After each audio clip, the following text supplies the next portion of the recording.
Hello, everybody, and welcome to another glorious episode of Life Theories. We've got Cortez in the house after a long break away, and Diana, of course, and me, Sarah.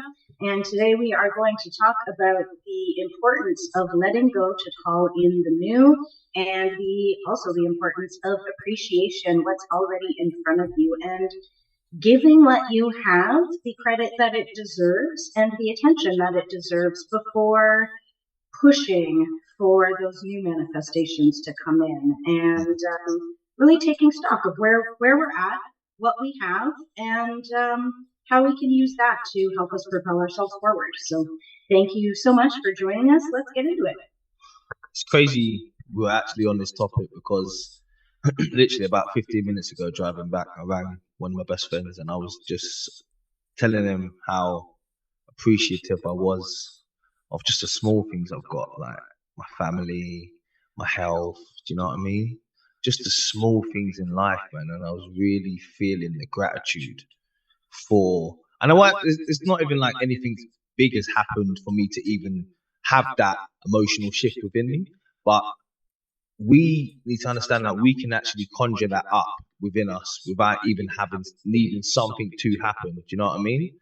Yeah. And I think that brings on the manifestation phase a lot quicker when we are actually in the now moment and we're just grateful for what we have now. And because when we are thinking about what we don't have, we're causing resistance from it to coming in. Do you know what I mean? So it's best to just concentrate, just like this little beautiful girl here, just like little things like that for me makes me realize that what I think I want or need isn't that big. Do you know what I mean? Yeah. Well, it's like where you put your energy, where you put your focus, the energy grows, right? So if you're focusing on things you already have that you can appreciate, that energy will grow and the universe will start to give you more things to appreciate because you're just such in that magnetized energy. So, yeah, it's really, it's good. I know for me as well, like I've been talking about this a lot with my housemate and with my best friend as well. We've been, they're both pretty much my best friends. We've been talking a lot about like just shifts and like trying to call in something new while you're going through a shift. And right now my housemate and I are in the process of like having to move. We've been chatting about, do we split up? Do we stay together? In the staying together situation, there's a lot of things financially that he helps me pay for. And then when I get my money, I pay for him a little bit. Like we sort of help make the house run together, right? Mm-hmm. But I'm noticing that he puts in a lot more than I do, right? And that makes me feel terrible a lot of the time. I feel like I can't really put my full part into the house. And that leaves me open to like, okay, I need to be appreciating everything that is coming in. And sometimes I forget that. I get so I feel like I'm not doing enough that I forget to appreciate what's in front of me. And when I'm not appreciating what's in front of me, I feel like the situation kind of grows and I feel less and less worthy of the situation. But if I can shift my mindset and pay attention to like, hey, here's some really good things to be appreciative. I can't put that in myself, but I can do this, this, and this. And I need to appreciate what I can put in just as much as I appreciate what he's putting in to make the energy in the house flow well. And I'm noticing too, like in that energy of appreciation, when we're both in appreciative states and paying attention to what each other are doing for each other, more good things tend to happen for both of us and in the household. But as we slowly pay less and less attention to how much appreciation we're putting out, we start fighting more, we butt heads, we can't have a conversation to save our lives. Like energy just goes down the dumps when the appreciation goes down. So just being able to keeping yourself in that gratitude energy and that appreciative energy helps to improve your relationships. It helps to keep the people around you connected to you. It helps ideas flow. It helps positive energy flow, and it helps more things come to you.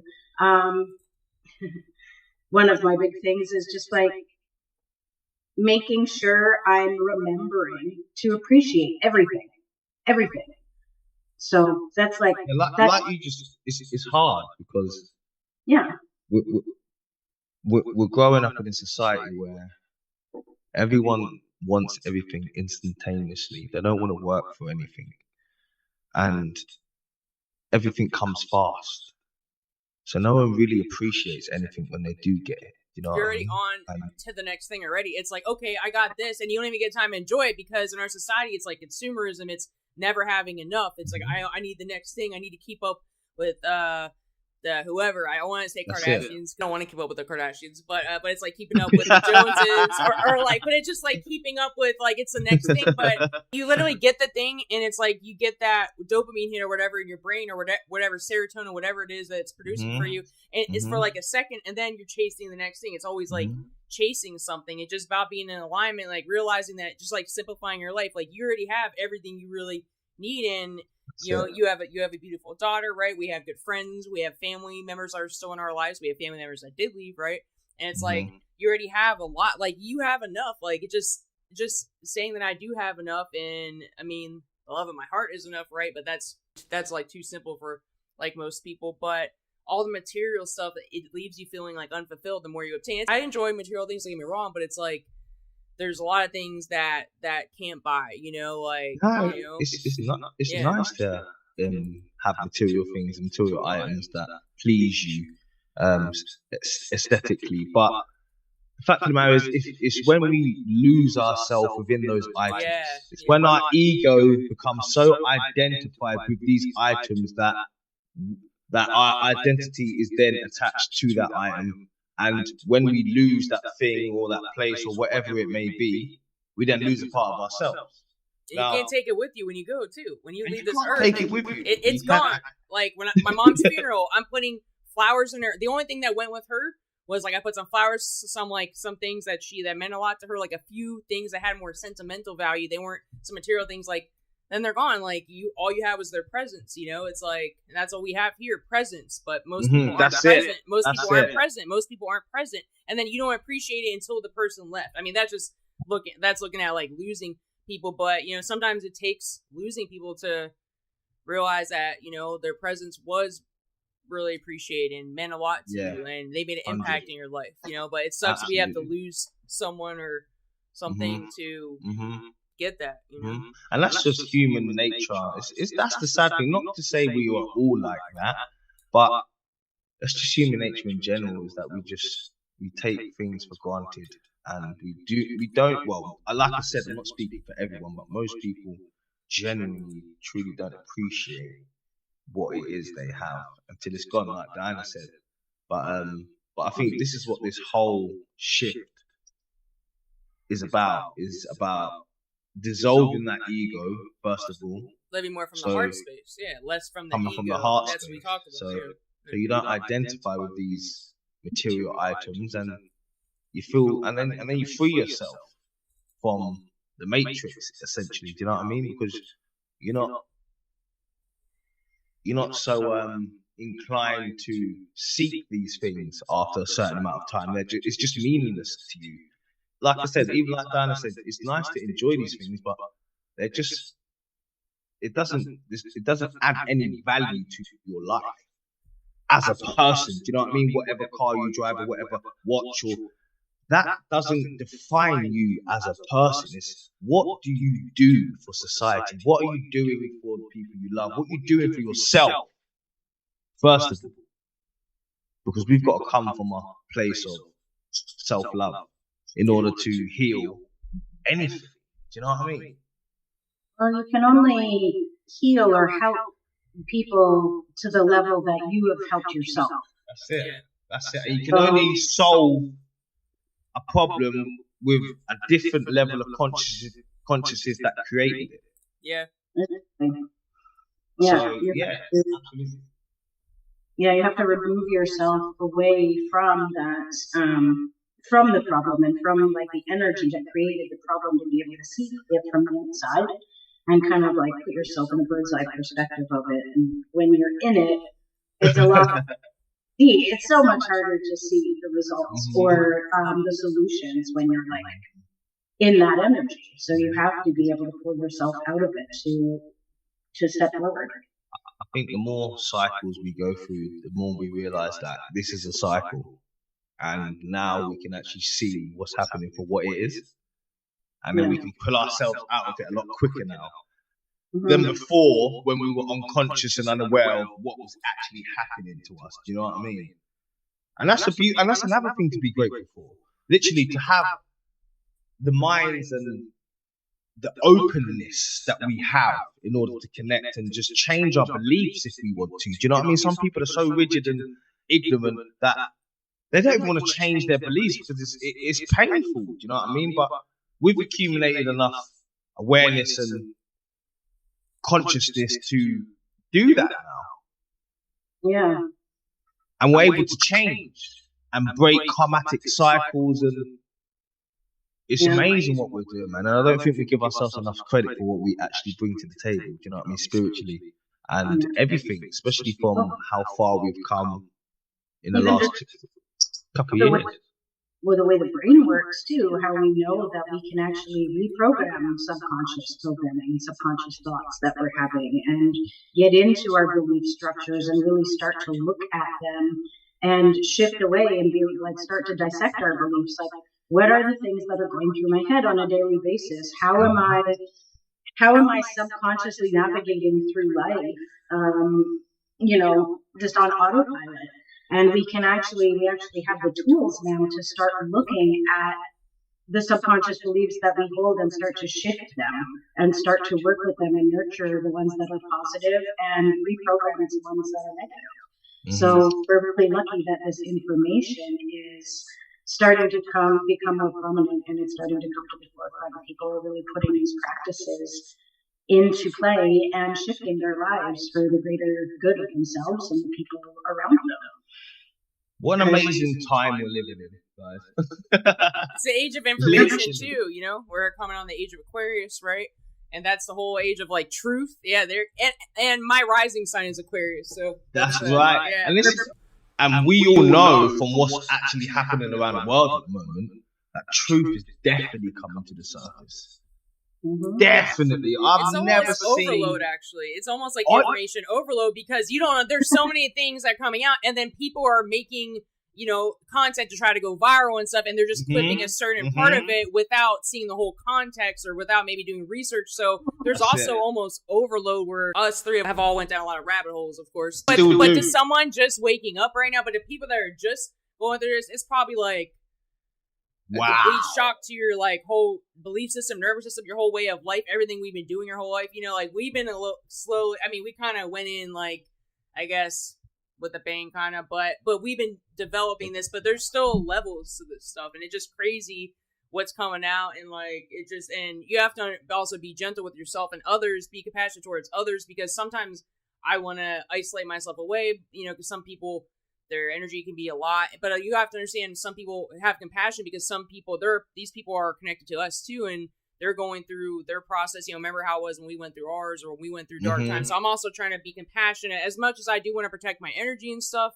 I'm also finding a balance between like still helping people and being around people. Connection is important now, but also I need to take time like away from them too. So for me, it's like finding a balance between that.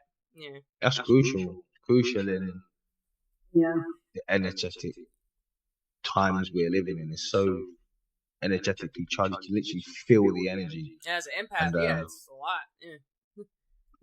Well, I'm even noticing not just on social media. Well, I'm seeing it on social media, but like in politics here in Canada, like the truth is coming out heavily too, like about how much our prime minister has been like digging the country over, and all of this stuff. Like people are talking very, very honestly. Like me and my roommate never watch these things. But it's just been so interesting listening to them talk about, like, okay, like, you've done enough to Canadian citizens now. Like, we're all going to start talking about it. And it's actually starting to look like he might get in some serious legal trouble for all the stuff that's been happening. So there's like a lot of truth coming out right now. And it's not just on social media. It's like in politics. It's in Hollywood. Music industry. Hollywood. Music industry. It's insane over here, too. Hollywood. It's crazy. Crazy stories on here. Yeah. Absolutely unbelievable stories we are hearing. And it's not nothing we don't know. Especially if you've been down the rabbit hole like me, Diana, Sarah, Jay. This is nothing new to us, right? And no surprise. Nothing's gonna surprise me. You can't tell me something I'm gonna be like, oh my god. Like, I mean, you might have an initial like, oh, they're actually revealing this now. Oh, they actually. It's actually coming out. It's about time. Yeah. Like, and that doesn't mean we know everything. It's just that once you've been on this journey for a certain amount of time, and you sort of follow what their plans, because they're so open about certain things, you know what I mean? So it's like, you put two and two together, you paint a picture, and then you just wait. And it's like, almost like I told you so to certain individuals. But we don't want this to happen. Like this spiritual awakening and the transition between 3D to 5D is an amazing thing that we are all experiencing on it. It's like, this has never been done. Like, what's happening now on this planet has never happened. Yeah. Essentially. There's more on the planet now than ever in any history. And we are not just witnessing this. We are playing a part, front lining to heal our mother, planet Gaia. And it's like, that alone deserves a clap of the hands. Do you know what I mean? Because we don't have to do this. This is by choice. We chose to come here. Yeah, I mean, this is by choice. It's actually a great time to be alive, even though it's crazy and stuff. We're coming during the biggest transition, like ever. This is the shift that we came here to do, and everyone plays the role. I know me and Sarah, we talked about on the podcast, like the roles we all play. More than ever, I'm seeing that we're all here to play a certain role, and it's not about comparing yourself to people. It's just like, hey, you have some great knowledge, you have some great knowledge, experience, and we can all work together. And that's part of the 3D to 5D is like unity instead of the separation. It's like we can come together. We all have crazy experiences. We've all been programmed. It's not about, it's putting the differences to the side and just like working together so we can live like harmonious and heal our planet and heal the people, man. Everyone, this planet needs healing. Like, the people are traumatized. We all have been traumatized in some form. So it's just like coming together and working to heal and like improve, you know, and shift the frequency. That's what we're here for. You have to go through that darkness to understand it, though. We had to go through this. I mean, we've been through some pretty dark stuff. You know, I still am experiencing that, but but I learned to balance the dark and the light. You know, it's about balancing it. You know, if I'm too in my love and light, then I'm not being realistic. Then I feel actually almost too distant from the people around me because then you're almost like you think you're not above, but like, oh, I have this awakening, all love and light, but it's about the darkness. You know, you can connect with people more when it's not about going completely into darkness, but it's like, it's just balancing. Balancing is a huge thing. I love the darkness. You know what gets me? It's needed. You have to go both. Yeah.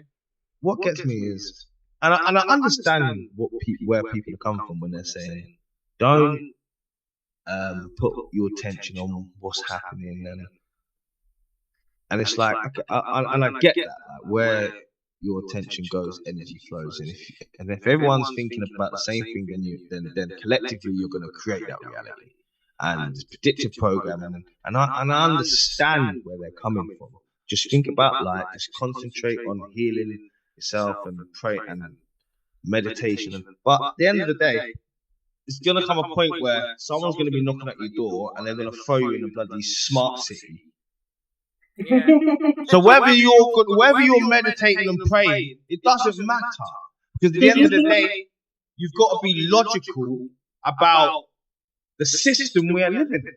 You have to be realistic. Like, you have to be really grounded. We're still in this reality, and it's good to be aware of the whole perspective. Okay, that's one part of it, but there's like the whole thing. Some people are too focused on 1 year apart. That's but it. You have to open up your third eye and see how it's all connected. And I remember me and Sarah, we talked about this before, how who's to judge which is good and bad, right? Like everything is needed and the contrast is needed so we can get the planet in balance, because we have so much part of the separation is like the polarities. Like some people are all the way in the dark, some people are all the way in the light, and like I think they're better than everyone. There's like, it has to be like a balance and working together.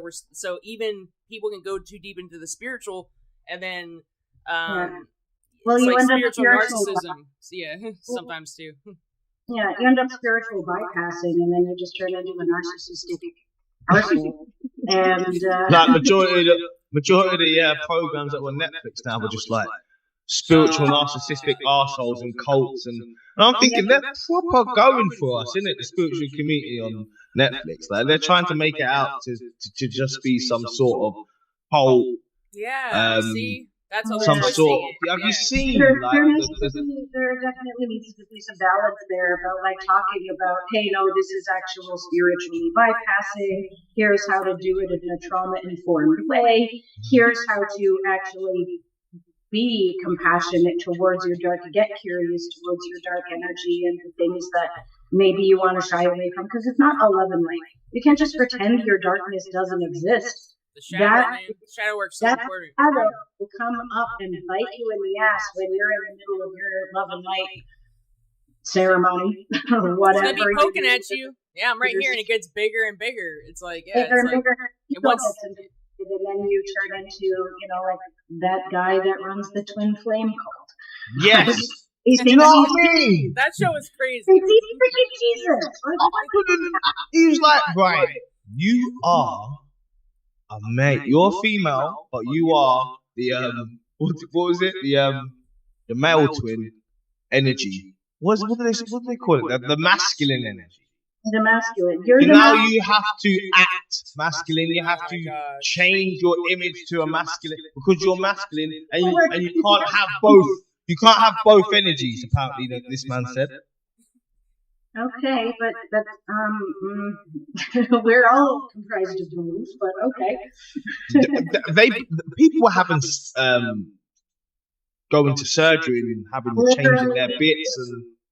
Yeah, they were having like gender surgery, like gender affirming surgery to listen to this guy. Some of them were even sitting there saying like, my heart really goes out to these people because they're looking for answers in clearly the wrong places, and they definitely need support, and they're not getting it. Some of them may have been autistic as well, apparently, and it's just like... in complete control over them, and it's like, who are you to play God and tell people what their gender is supposed to be? And it's like, because you're bored and there's not enough people in your group and you have to find a way to keep it going, and people are getting disillusioned that they're not getting their twins or their matches, so you're just like, oh, actually, you're twins and now you're a guy. Oh no, and it's like, everyone's twin is in this group. Do you know how stupid? That's like finding a pin in a massive haste. Like, honestly, this guy is so deluded. He still has a Facebook group up. These people, after watching this, they're still supporting this. That's like cult behavior. Yeah, that is definitely cult. That's definitely cult. But it's like they're being emotionally manipulated. But they've had and the whole twin flame thing. It gets really, some people go into like a psychosis. I've seen some stuff, and like but a lot of them, they don't feel worthy within themselves, and it's a magical idea, right? But that twin flame is some dark. It's like you're facing your own shadow all the time. Cortez knows, like, we both live with them, like it's not, it is a beautiful connection, but there's a lot of dark. It's a lot of like facing your shadow. It's a lot of like inner child healing. It's like all the wounds come up. Oh, joke, man. All like to heal and stuff. It's a beautiful connection once you get past it, but it can also be toxic. If one person hasn't done the healing, but it's a lot of like, it's all your innermost wounds, deepest. Like even me, I've done a lot, and even now it's brought up so much. I mean, it's good and everything, but it's like it's brought up a lot more that I have to be aware of. I'm like, oh, I really need to heal this. Why am I like thinking this way or feeling this way? It just so it's good. It's good. Awareness is a key change, like I always say. But it's even that journey is not the easiest. It's not for the faint-hearted. It's not for the faint of heart. Yeah, any relationship is going to be a lot. A very intense. Ridiculous. Yeah. Like, I didn't even end up with my twin, but I realized that that's because of the karma that we had to play out. We weren't actually meant to get together in this lifetime. And some of them And you aren't. Yeah. That's Supposedly, okay. That's totally okay. But if you are... That must be hard. It is hard. I haven't even spoke to him, and it's just been 2 years since I spoke to him last. Like that date just came up again. So it is hard. And there are periods of my year and my day where I'll think about him and I'll want to know if he's okay. Like, even though what happened, like, I still care. I still think about him. I still want the best for him, and I hope he's happy and I hope he's okay. Something tells me he's not, but I can't really do anything about it. And that's difficult as fuck. But that's so hard, Sarah, man. So difficult, because honestly, that is literally, I couldn't imagine meeting my twin and not being able to be with them, man. And you're so strong spiritually as a soul, Sarah. Honestly, tell me about it. And like, to know that no matter what, like, I may still end up with him years down the road. I don't know, but knowing the situation that he's in, I don't know about that. And I have to be okay. Never say never, though. And I feel like it's important because, as somebody who knows within my heart of hearts, that's my twin. And to know that I can't be with him in this lifetime, like, that kills me even to think about that. It's gut-wrenching. I might still be with him, but you know what? Like, what I learned about twins from this situation was so valuable.